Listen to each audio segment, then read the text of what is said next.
सौराष्ट्रसुन्दरं सौमनाथेश्वरं श्रीशैलमन्दिरं श्रीमल्लिकार्जुनम् उज्जयिपुरमहाकालेश्वरं वैद्यनाथीश्वरं महाभीमेश्वरम् अमरलिङ्गेश्वरं वामलिङ्गेश्वरं काशीविश्वेश्वरं परं विश्वेश्वरं त्र्यम्बकाधीश्वरं नागलिङ्गेश्वरं श्रीकेदारलिङ्गेश्वरम्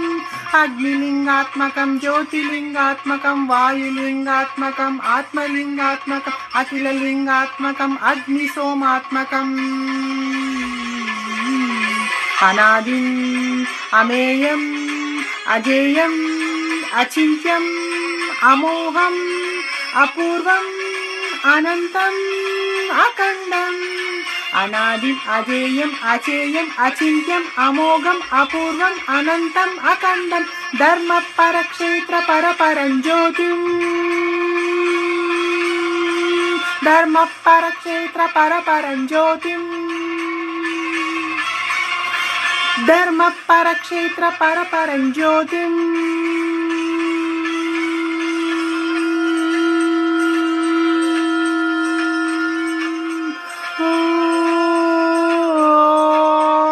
सोमाय च सौम्याय च भव्याय च भाग्याय च शान्ता शौर्याय च योगाय च भोगाय च कालाय च कान्ताय च रम्याय च गम्याय ईशाय च श्रीशाय च सर्वाय च